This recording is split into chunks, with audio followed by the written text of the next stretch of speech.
Hey kids, it's Mr. Flower here, hope you're well. Welcome back to the channel where today you find me once again riding the CFMoto 800 MT, a bike I've been riding on a sort of extended test ride, if you like, for the last couple of weeks. You join me on what I'd like to say is a beautiful midsummer's day. It's not actually midsummer's day, but I'm recording this in June here in Blighty. It's close to midday and it's 13 degrees centigrade, cloudy and miserable. This is summer in Blighty. Anyway, that's the weather whinge out the way. So what's this video going to be all about then? Well, what I'm going to do basically is give you 5 things that I don't like about the bike and 5 things that I do like, the sort of lessons I've learnt during the time that I've had the bike. So have the Chinese arrived then? Well, stick around, stay tuned, and I'll tell you.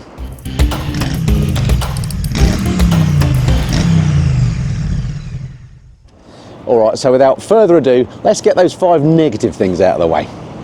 Okay, first thing on the negatives list then is, well, I don't really know how to categorise it, but it's just the whole Chinese thing, the negative connotations of having a Chinese bike.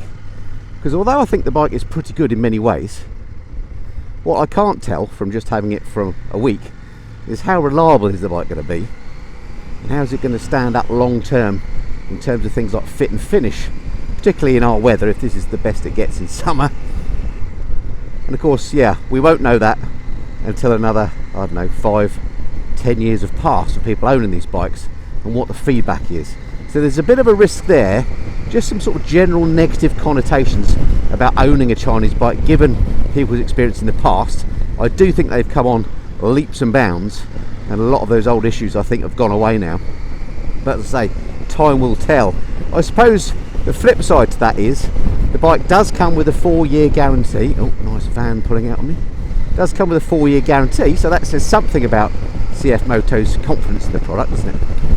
And then the other thing that gives it some positive cachet, I suppose, in that respect, is the fact that they are doing this sort of joint venture with KTM, where KTM do the distribution of the bike, and that itself, I think, lends it some credibility. So time will tell, but there's definitely a bit of a negative connotation around the bike being Chinese. Alright, number 2 on my negatives list then is to do with this, the TFT, and accessing the various menus on the thing. Let me just see if I can get you a better angle here. There we go, hopefully you can see that okay. Now you control the TFT using a combination of these up and down arrows and this button here, and I have to say, from playing with it for a couple of weeks, it's still not obvious to me how it works. I can use the up and down arrows to flip through various sections here, look. And then if I want to go up to, say, settings up there, then I have to press this one, I think. There we go, and now it's taken me back to the main screen. So to get back to where all those menus were, I come back here and I think I press set. There you go, twice. That takes me there, and then I want to get up to there. So you'd think I'd press this up arrow, wouldn't you? Press it up. No, it's taking me through the options in there. Let's try the down arrow. No, still those options. Okay, let's do that button there, see what that does. No, takes you back there to the central bit then. So again, basically what you can see is it's a right old faff. Trying to access functions like heated grips, heated seat, all that sort of thing. One of the complaints actually I had about the new GS, it's just a right faff working through that menu. Thumbs down for the way that works, even though it looks quite good.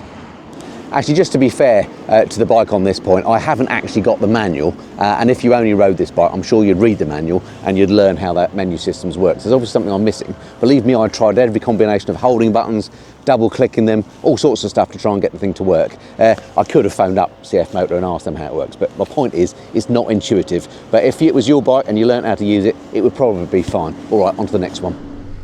All right, next up in the negatives list is finding neutral on this bike. Let me just turn around up here. And I find that when I come to a standstill, finding neutral on this bike is quite difficult. Can be sometimes, you know, if I'm moving along too. But let me just come over here. It'll probably be fine this time. Well, here we go, coming to a stop. I'm in first. Right, and I want to find neutral. And the gear, right, we're straight to second, look, down again, no, it's passed back to first, trying to get to neutral, it's crunchy, back to second, no, first again, come on, the gear lever is very stiff at this point on my foot, let's move it forward slightly, no, we're in first, come on, no, it's in the second, oh, went through neutral then, anyway, you get the point, look, I cannot find neutral for the life of me. If I wiggle the bike around a bit, people say, oh, you know, move the bike forward and back, okay, let's try again, now can I get neutral? The gear lever just feels stiff to my foot, and that is a real bugbear. That would drive me nuts. Finding neutral on this, absolute pain in the backside.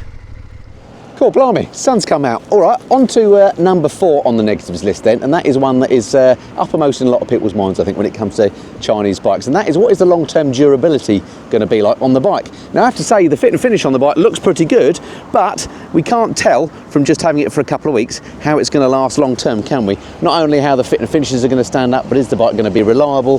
How's it going to put up with a UK winter? We don't know. We'll only find out when we've actually been, riding these bikes for maybe 5-10 years, something like that. Okay, last on my negatives list then, number 5 on the list of negative things to point out on the CF Moto is I find the quick shifter on the bike a little bit agricultural, I have to say. I've already whinged about not being able to find neutral at stop on the bike, so maybe there's an issue with the gearbox generally. And actually the fact the bike has a quick shifter at all is quite remarkable, isn't it, at this price range. And I changed down there with the quick shifter from 5th to 4th as I come around this corner, and it was smooth as you like, it worked fine. But occasionally it is a little bit clunky. It's not the best quick shifter I've ever come across, but then again, look at the price of the bike, look at the fact it's got a quick shifter at all. So yeah, there's something I like about the fact that it's got a quick shifter. It's not the best one in the world, but it does have a quick shifter. Alright, okay, that's enough of the negative stuff. Let's move on to the positive list. What do I like about this bike? Right, first thing on the positives list, and yes, I do have a list, is the value for money of this bike. This bike comes in at $9,199, and no matter what you think about the bike, that is good value when you consider it has quick shifter as standard, it's got heated seats and heated grips as standard, it's got a full electronic suite, it's got cruise control. Basically, whatever way you look at it, it's incredible value. Okay, on to number 2 on the positives list then. And that is quite straightforward and something that I find very important on bikes of this type, and that is comfort. It's a really comfortable place to be. Not just in terms of the riding position, in that, I'm sat quite upright, my arms are nice and wide. My legs a little bit tucked up here maybe, but I find that quite a relaxing position to be in. And the seat itself is nice and padded and also quite roomy. You can move around on it. I really like it. So yeah, it's comfortable in terms of the seating position. And then the other thing that makes it comfortable is this suspension. I'm going up a particularly bumpy road here that is always horrible, and I use actually as my sort of suspension testing road. But this suspension, again, built to a price, but it seems to eat it all up, no problem at all. So yeah, that's a big deal on the bike. Comfort on it is top notch. All right, third up on the positive list, and that is the looks of this bike. I mean, check this thing out. It just looks lovely, I think, anyway. Obviously, it's a subjective thing, but from the front end, which I think looks really modern with this light arrangement here, to the really lovely gold wheels, the way they've sculpted that tank, I just think the looks of the bike is fantastic, and I think that's number 3 on my positives list. Okay, on to number 4 on my list of positives then, and that is straightforward. This engine on here, it sounds and goes top notch. Given it is a twin, it has a distinct lack of vibrations actually. I've not noticed vibrations of an intrusive nature at any revs. It's a really nice unit. Of course, comes out of the, or it's basically based on the KTM 790. It's made in the same factory. CF Moto make these engines for KTM in the 790, so they know what they're doing, and it really is a lovely unit. Gives the bike plenty of go. This bike does not feel underpowered or sluggish in any way,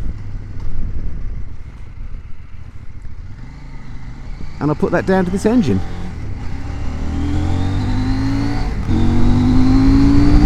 Which I hope you can hear. Sounds great and goes really well.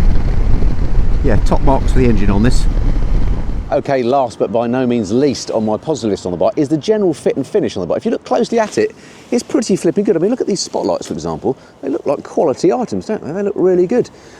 Coming down, of course, here's that engine that we've talked about that is built in the same factory as the KTM engine. It looks exactly the same as a KTM engine to me. It looks like a quality item.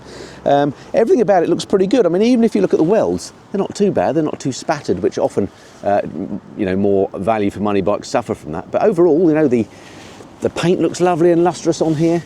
All the plastics don't feel cheap. They don't creak or move around. I think it's, fit and finish on this bike, top notch. So there we have it. That's 5 positive things and 5 negative things that I've learnt about the CF Moto 800 MT during the couple of weeks that I've been test riding it, really, just to get my first flavour of the bike. I have to say, overall, I've been very impressed with the bike. From a value for money point of view, it is great. It's not perfect by any means. Things like that, difficulty finding neutral, would drive me nuts.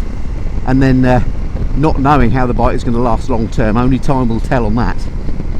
But other than that, I mean, it's a comfy place to be. It goes well, it sounds nice, it looks fantastic.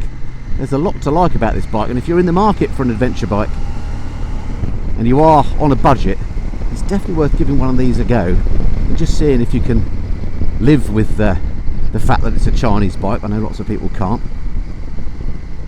You know, it might just be worth a punt, you know. Anyway, that's it for this time. Hope you enjoyed the video. Don't forget to hit subscribe if you've not done so already, and like or dislike, whatever. Anything to kick off the algorithm is good with me. And I look forward to speaking to you again soon. Until then, this has been the Missenden Flyer. Cheerio.